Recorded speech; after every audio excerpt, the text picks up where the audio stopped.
One of the thickest, coarsest hair types I've ever encountered. So I've had a lot of practice on getting her hair to do what we want. So we're today going to be kind of changing a lot about her hair, actually. I originally thought we were going to just be trimming it, but we're going to be doing a big change. So first we're actually starting in the back, and we're going for a more A-line type shape. So all this black or blonde we have down here is actually going. We're cutting it to about there on the back, getting rid of all of that blonde, and it works perfect because we're actually planning on doing a shadow box for her next color, so that works fantastic. And then we're going to be connecting it around the front, giving it a nice A-line shape. And then we're going to be working with exterior layers, which is a really big challenge in itself on thick hair, because we usually do interior layers on thick hair to really take out that bulk through the middle. But she really likes square hair cut shapes, and the photos she showed me are only exterior layers. So this is really awesome to get to show you guys how to do exterior layers on thick hair while still creating movement on the interior. So let's go ahead and get started. So first I have my comb. I'm using a black comb because most of the hair we'll be working through is blonde. So it helps create contrast so I can see the hair in the comb. And then I'm going to be going in with my Sam Via Artistic Design shears because I really like these. They're ergonomic for my hand, and they just work really well to get through that thick hair. So I'm going to start by combing her hair and just making sure it's completely straight, because we are cutting dry, so it's very important that you're being careful. So I went a little too low. We're going to start there. And I'm holding it flat with no elevation. On thicker hair types, I don't like using elevation to cut, because what's going to happen is I'm going to put my finger underneath here, right? And we're going to hold it like normal, and we're going to cut it. What's going to happen when you lay it down, you're going to have a shelf underneath there that you have to cut out. And I just want to avoid that. I don't want to deal with it at all. So we're just going to go through, double check it. Cool. Getting a good shape in there. But now what we're going to do is I'm going to pick it up with the comb, and I'm going to hold it about halfway back, and I'm just going to cut in there. And the reason I'm cutting her hair dry is because she actually has textured hair. She has a loose or a medium curl and an S wave, and she does not wear it that way very often. So I am cutting it straight in the way that she would normally wear it. So see how cutting in that way? Again, we're lifting it up, make the hair dance. You want to see some movement going through your wider teeth of the comb for less tension. Then I'm just going completely straight in with my shears and point cutting that out. And right there, see this particular lock is just a little too dense. I'm going to break that up. And this is a very good way to break it up. So see how much softer that is now? She already has some movement going on through the bottom. That is what we want to see. Perfect. And if you guys have any questions at all during this point or during the video, drop it in the comments. My cameraman will tell me what you guys are asking, and I would love to answer any questions you guys have. Okay, back to the haircut. So now we're going to section, and I'm only going to take 1/2 inch sections for these bottom parts because her hair is so thick. I want to work in smaller sections for accuracy. And then I'm going to go this way as well. I like working in an A-frame on her hair, especially because we are going longer towards the front. So it just helps me out a little bit for control. But however you prefer to section would be fine as well. Okay. So see, it's actually kind of hard for me to see. I can't see my guide through there. That tells me it's too big. So I'm going to actually take some of this section off because I need to see my guide through what I'm doing, or else I'm just not going to be able to do it well. And the way I'm clipping the hair forward, see how it's going forward? I'm not twisting it. This is so I'm not creating any kinks in the hair. And these clips I'm using have just like a flat silicone in them. And that way you're not creating any kinks in the hair. Because a lot of the alligator clips I've used have bumps in them. So then I get bumps in the hair and then I have to go back and fix them. So it's just easier for me in the long run. Look down just a little. So I want her to keep her head down, especially while working in the nape, because she's going to have the most change in hair elevation at this point.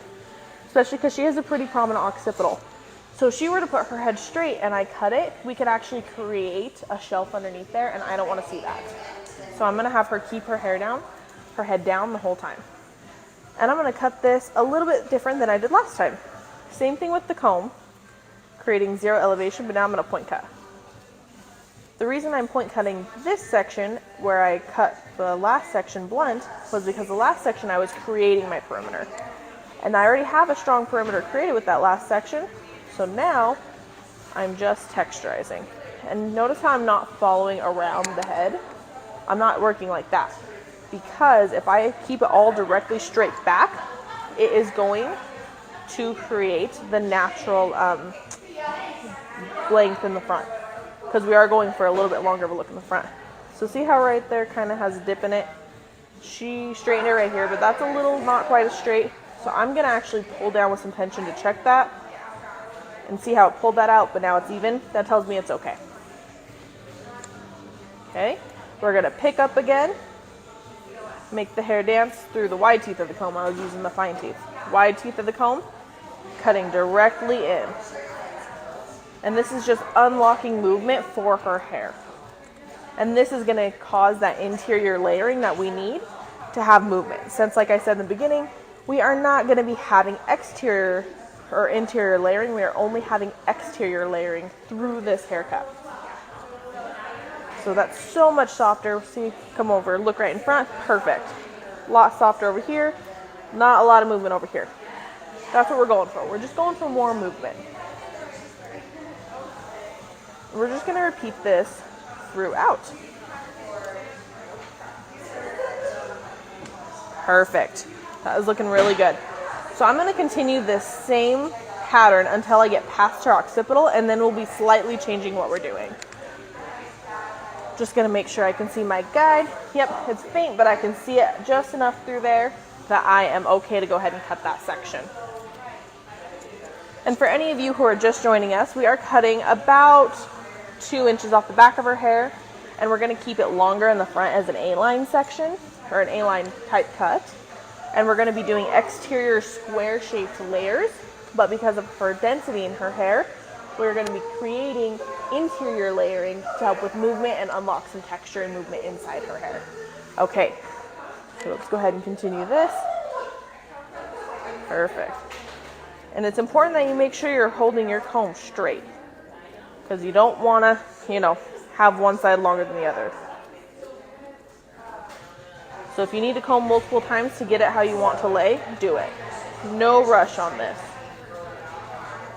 And again, we're point cutting now because I want more movement and texture on the ends.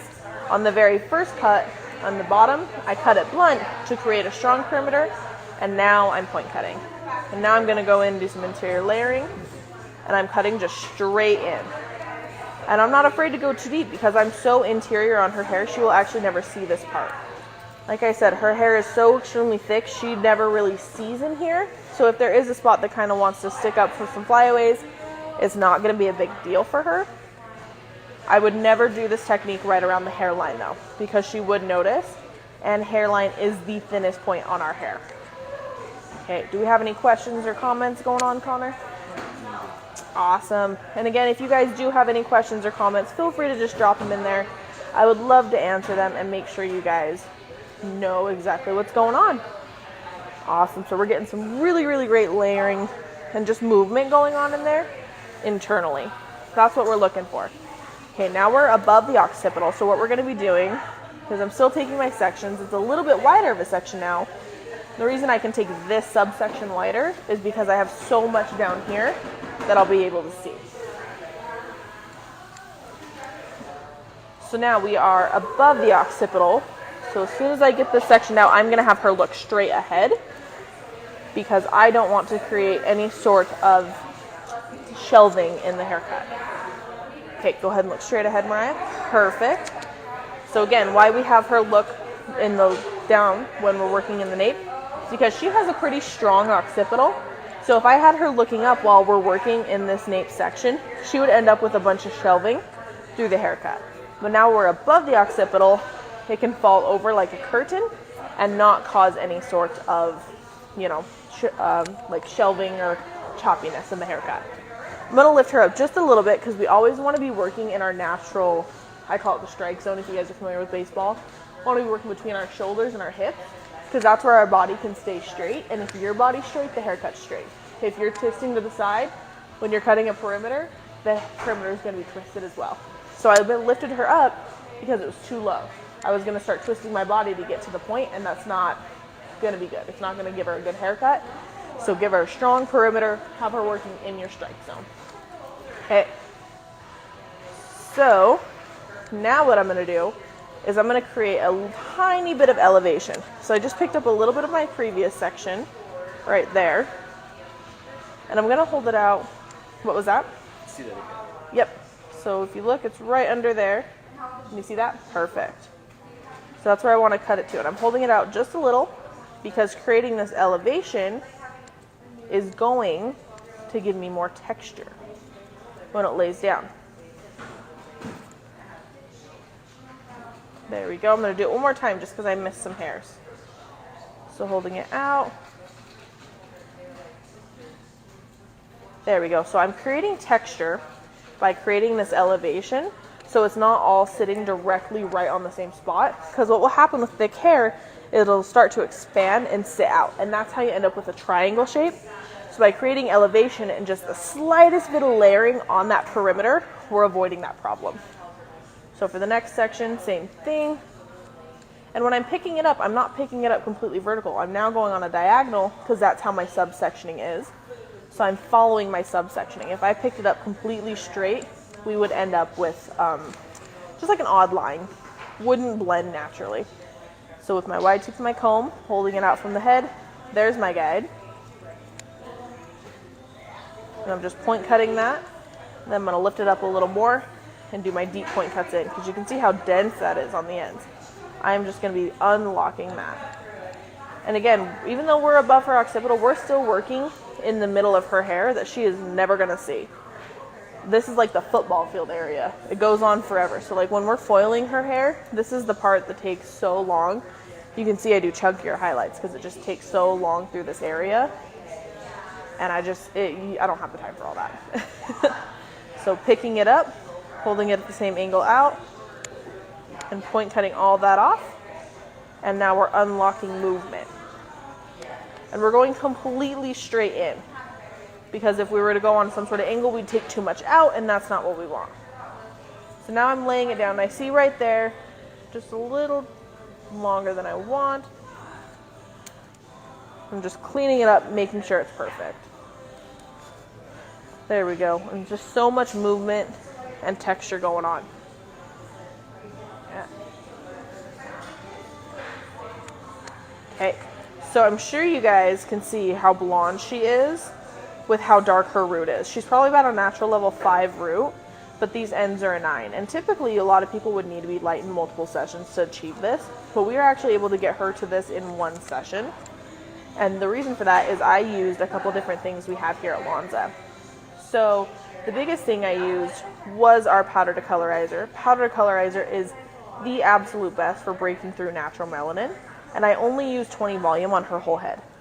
I did not go above that. I'm more of a low and slow type gal with lightener. So I used that, and luckily powder to colorizer is actually on sale this month for 25% off, which is an insane deal. So go ahead and grab that, because seriously, you guys, you want to stock up during this time, because that type of deal does not come along often. And then we also used our powder, or nope, not powder, we told you about powder. We used our Blonde Boost pre-treatment, which is a pre-treatment you spray into the hair as you're lightening, and it is going to help you get more light. Not faster, it will help faster, but it will help you get lighter. So I used that on her as well in every single foil to help get us up to this really awesome level 9. It's been a while since we colored her hair. She has a wedding coming up in a month or so, so we're waiting to color it till then, but her toner has faded out.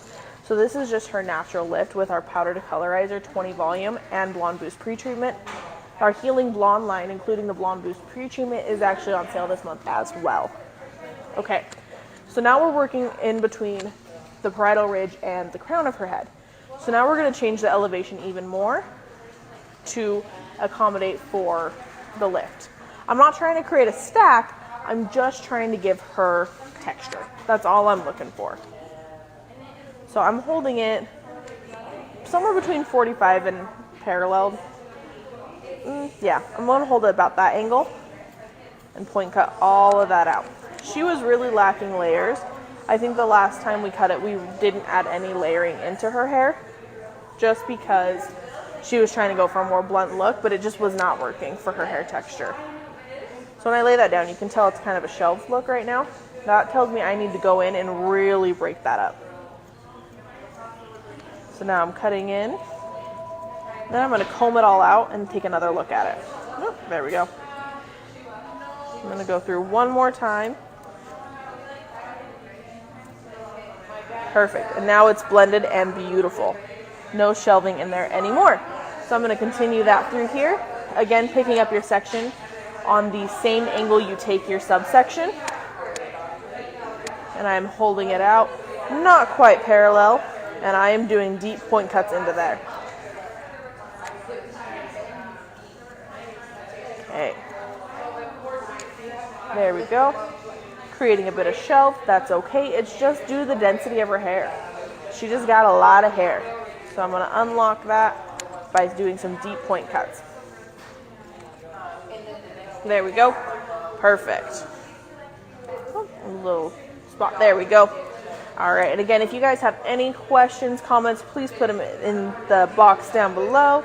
I'd love to answer them and help you guys out with any questions you have. And give me a heart react or a thumbs up if some of this is kind of helpful to you. Okay. So I'm combing it through to get all that loose hair out so I can double check it. It's very visual, this part. So I'm looking in right there, still things right there and there, still things a little too thick. So I'm going to break that up one more time. Perfect. Raise her chair. This chair, unfortunately, is pretty much as high as it goes. So I'm working at my max height right now. We just upgraded to some new chairs that go taller, but they're not in quite yet. But thank you. Yes, if this chair went taller, I would be working with a higher chair. This is just what I have at the moment. Perfect. Okay. We're going to do this. Same exact thing as the last section. But see how we're not getting a lot of hair anymore? That is good. That means we're working up to where like her previous layering was. Even though she didn't have a lot, she still had a little bit. Okay. There is my guide under there, if you can see. Perfect. And deep point cuts. There we go. And this would be if she wanted a blunt look. We are going to be adding in layers in just a few minutes as soon as I blend it into the sides. This is just creating a shape and removing some density before I even get to the layers. I've learned with thick hair, it's easier to just remove density as you go. If you wait until the last second, then you're sitting there with your thinning shears just like chopping at it. But if we're doing intentional texturizing, you get a much better overall look and the client leaves a little bit happier. Deep point cuts. Okay. You can see where that was really heavy. That's where I'm focusing on breaking it up. And it looks like I'm taking out a lot. And if she had less hair, yeah, it would be a significant amount I'm taking out. But she has so much hair. Like when I do foils on her hair, if I do a whole head of foils, we're here for 6 hours just on a regular blonde. Okay. All right. Now we're on this last section. You see there's not a lot for us to do here on the ends. So I'm just going to snip that off. Because this is where most of our layering is going to be since we're doing some exterior layers on her. So I'm just cleaning up those ends. But see, we're already having so much movement in her hair from where we were before that it's going to be so much nicer for her. All right, I'm going to spin her and let's go ahead and do the sides. Okay, so the goal was to kind of have it either similar length to the sides or have the sides be just barely longer because that's the shape she generally likes. So you can see there's not a lot for us to take off here. So I'm going to put my comb under there, comb it out, and then go in on top and just snip that off. And now I'm going to bring it around the front and I'm combing it. I comb everything. You have to comb well to get a good haircut. During some of my haircutting trainings that I went through, I had a mentor who was fantastic at haircutting, and she was watching me one day, and she's like, yeah, you're good at haircutting, but you suck at combing. And that made me realize that could be why my haircuts weren't coming out as perfect as I wanted, because I wasn't focused on the combing to make sure they were perfect. So combing is just as important as cutting when you're doing haircuts. Perfect. We have a really strong perimeter, but still really texturized, so she's not going to feel too heavy. And we still haven't even added the layers in, so it's going to be even better. Okay, now we're going to do this side. She has the side part, so this side's going to have a little bit more hair. So first I'm going to check how much hair is on the perimeter and decide if it's too much for me to take in one section and how much we're going to be taking off. That looks pretty okay, so I think we're safe to go in with just my comb. And I'm putting my shears behind it just to kind of make sure the hair kind of stays where I want. Then I'm holding it again back completely straight, so that way I'm cutting on the same angle the rest of the hair was cut on. So see how that just continues the line we had already created? That's what I'm going for. And now I'm going to over direct to the front. And it's just this front corner I'm really going to worry about, because I know the back's already connected, because that's what I just did. We're using the wide teeth of our comb for less tension. So you can see right there, it's kind of sticking out. That's what I'm going to take off. Beautiful.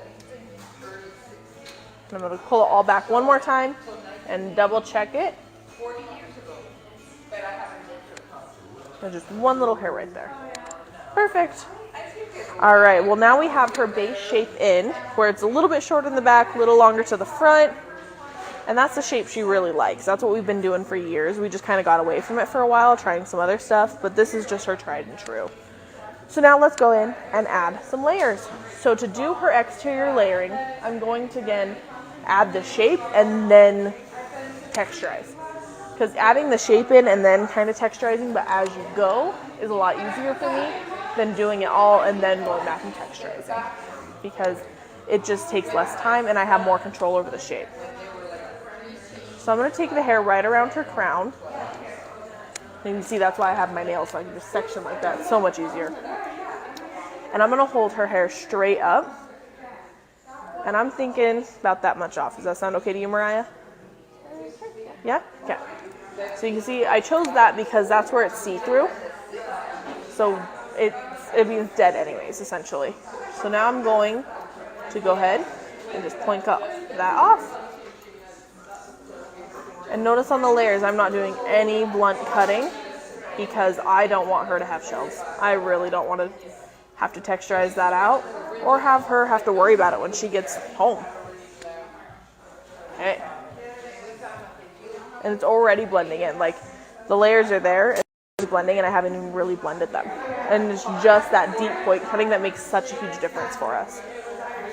So to create a square shape, I'm going to walk all the hair up to my previous guide and cut it straight off. Anything that falls just in that section. There we go. We're back. We're back. Okay. So we did this first section with the exterior square shape layers. So now we're on the second subsection. So I took halfway through the section we just created onto the round of the head. I'm not going directly through it, just kind of on the edge of it. I'm going to connect the round of the head, or the conversion point from the back and the sides. I'm going to connect that in a minute. I don't want to work in that yet because we have a change of direction on the hairline there, and I don't want to create a hole. So I'm going to walk all my hair up to my guide I just created. There it is. And I'm just going to point that off, and then we're going to do deep point cuts to help add texture into that haircut. There we go. So we have one side up. Pam Huber. Hey, Pam. She did a great job. Oh, thank you. Pam is amazing. She is one of our brand consultants for Lonza. If you guys don't know your brand consultants, I highly recommend finding out who they are. They're an amazing help to us in the salon. They are your direct point of contact for the company. So any questions you have, that is your go-to person. And we have some of the best brand consultants I've ever met.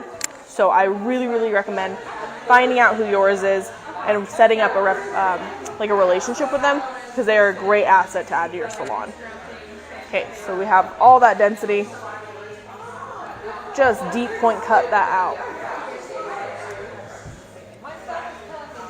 Awesome. Okay, so we did the majority of the back now. We're gonna do the sides, and then I'm gonna connect them. The reason I do that, like I said earlier, is we have a change of direction back here over the conversion point. So change of direction would be where the hairline drops. If I were to pick this up right through, I could easily create a hole in our perimeter, and I don't want to do that. So I'm going to cut the side and then blend them together. So how I'm going to do that is I'm going to take one section on the side directly over the ear, making sure there's no change of direction where I grabbed. Perfect. And again, just walking it up. Okay. Actually, you know what I forgot to do? I got so ahead of myself, guys. I got so excited to show you how to connect this, I forgot to bring the guide forward. So there's my guide in the back. And since it's a little longer in the front, I'm just going to direct my fingers so they're slightly elevated towards the front. I'm going to point cut that off. And then deep point cut into that guide. There we go. That's how I connected it. Super easy. And I did it right over her part line. If she wanted to part it somewhere else, I would be cutting it over that part line. This is just where she parts it every day. So that is what I'm going off of. And if she didn't have a strict part line that she went to, I would just go down the middle. Okay, so now that I have my guide, I grabbed a section directly over the ear, walk it up. Anything that falls out, just let it fall. It's fine. Point cut that to match. Now you can see all my density right through there. Deep point cut that out. Okay. Now we have layers just right there, just that one section. So now here's the fun part, we're going to connect it. So this can be kind of tricky on thick hair. So if we need to take smaller sections to do it, that's what we'll do. But we're going to try it all at once and see how it goes. So I'm going to go from the middle back and the middle of the side. Okay, these are my 2 points. And I'm going to connect them down right over the conversion point. So ideally, if you grab this correctly, this front is actually going to mimic the hairline. So it's going to drop with the hairline. So I want to actually pull this a little deeper. I want to leave more hair out on our perimeter. There we go. So now she has a really strong perimeter still, and they meet directly over the conversion point. And the same thing, I'm going to conjoin these two together and walk it directly up. And notice how I'm combing from both sides. That is so we can get ideal combing, so there's no like drooping in it. So that's where I need to connect, and I'm going to point cut that off. Now hold a little lower down and deep point cuts. And this section is typically where the heaviest on our head, just because it's where the two sides meet. So I'm going to even go a little further with the texturizing, and I'm going to grab it and then make a fist. And see how that fanned out the hair for me? Now I'm going to come in and do C shape, carving it out, really pointed to where I want it to be. So see how I'm carving that out? And it's not creating huge gaps in the hair, it's just texturizing. That way when I lay it back down, it's still really soft. There we go. And right where I'm looking at, it still looks a little heavy right there. So I'm going to pick it up. And again, double check that you are not picking up your perimeter on that change of hairline, because we do not want any holes. So this would be the only spot I would connect the layers a little differently because of the density of the hair in this area. So we see that corner there. Perfect. Can you see the corner and how it makes that U shape? I'm going to point cut. I'm not really going to take all the length off that. I'm just going to point cut so it's a lot of the length off of it, just to unlock some of the movement there. And that looks a lot better. Again, that's the only point in this haircut where I'm going to do that, just because this is the densest part of the hair. So now we have those sides connected, and I'm going to bring it forward. By that I mean I'm going to go through the middle where I've already created a section. I've already cut right there. But now I'm going to come forward more, and I'm going to follow the hairline in the front. So this is slightly angled on a diagonal back.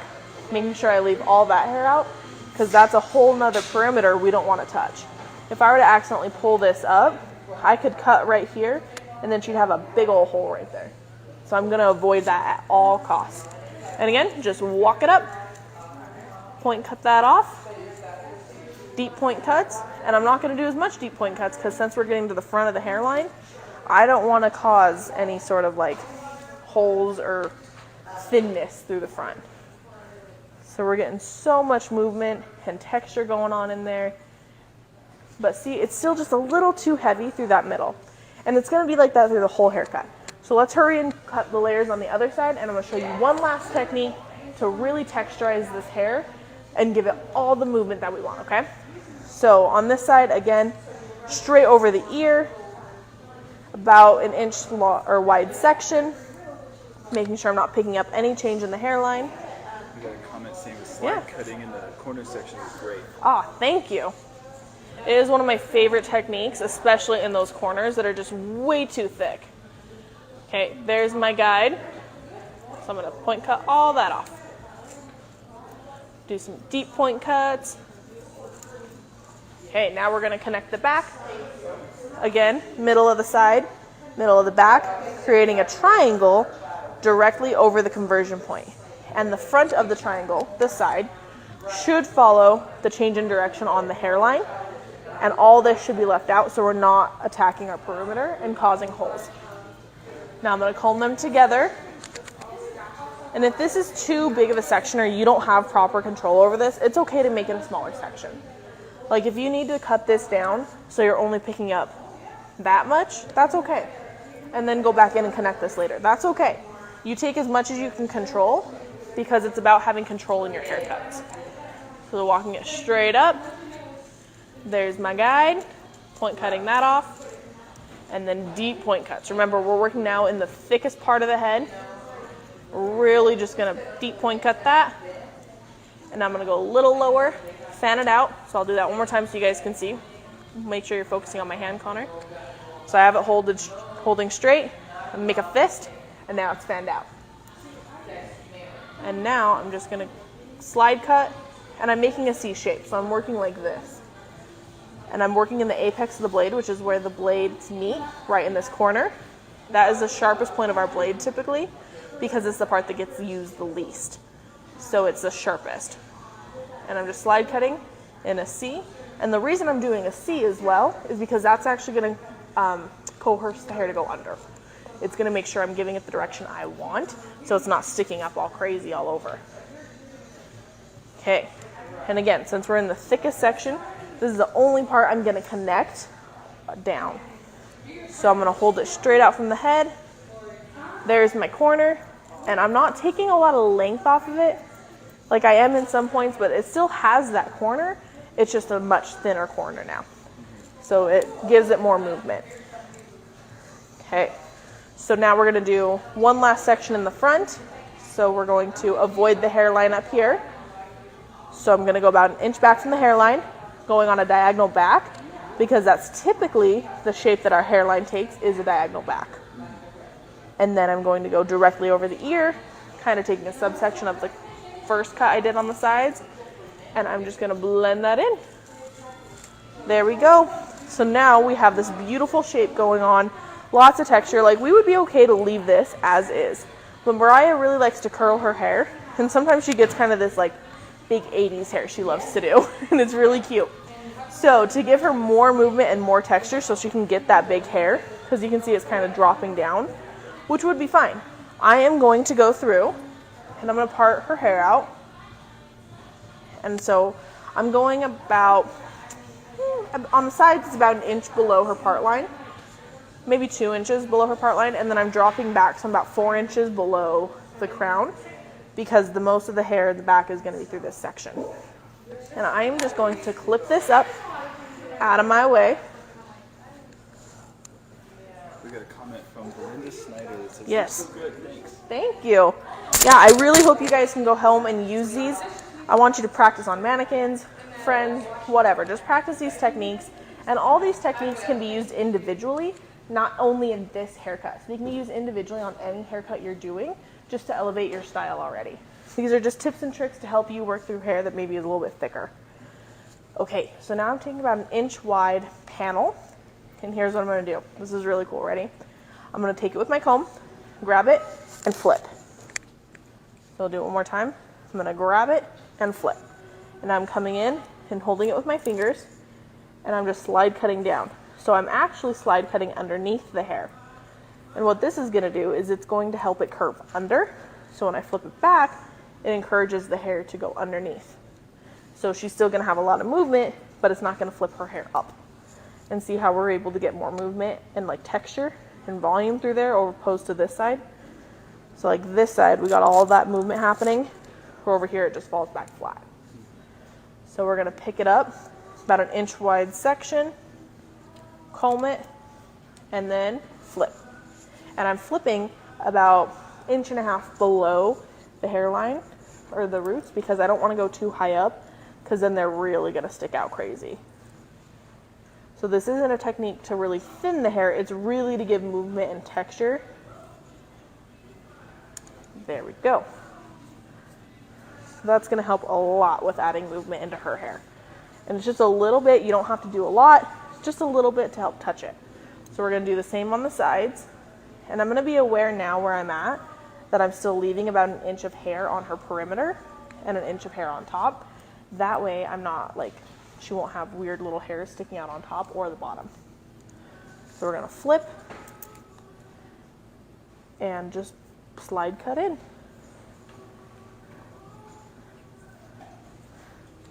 Yeah, that's what we needed. Okay. And now notice, this is a diagonal sort of like drop subsection we have going on up here. So this that I'm gonna flip and cut is following the same sort of diagonal back as well. So I'm gonna comb it and flip. Then I'm just going in and unlocking that texture. All right. Any more comments or anything coming in, Connor? Yeah, we're doing good. Perfect. Okay. So now I'm just gonna kind of wipe this hair off her. This is the fun part about dry cutting is she just gets covered in hair. Okay. And we decided we wanted to let her bangs and up front continue to grow. So I'm just not going to touch them. I'm just gonna let them live on their own. That way we can just let them grow. And then I'm gonna turn you towards the camera, Mariah. So this is her haircut. We have some really nice exterior layers happening, but all that texturizing we did interior is gonna give her movement and accentuate what we did. And she has, again, extremely thick hair, but now it's manageable. She can use it every day and not be, you know, too difficult for her. All right. So what I want you guys to do now that you've learned some of these is, again, try them at home, try them on friends, family, whoever you got, even clients. And remember, this isn't one singular haircut to do. These are a bunch of techniques combined to make a haircut. So use all these techniques individual and try them on different people. You know, we have our flip that we went over, deep point cuts, and then again, really, really important for her hair. For a lot of people I do this on, the first cut I did on this bottom was a blunt cut. But then after that, everything was point cut or elevated and point cut. Because if we did it really blunt, we would create like a shelf and it would be like a triangle cut.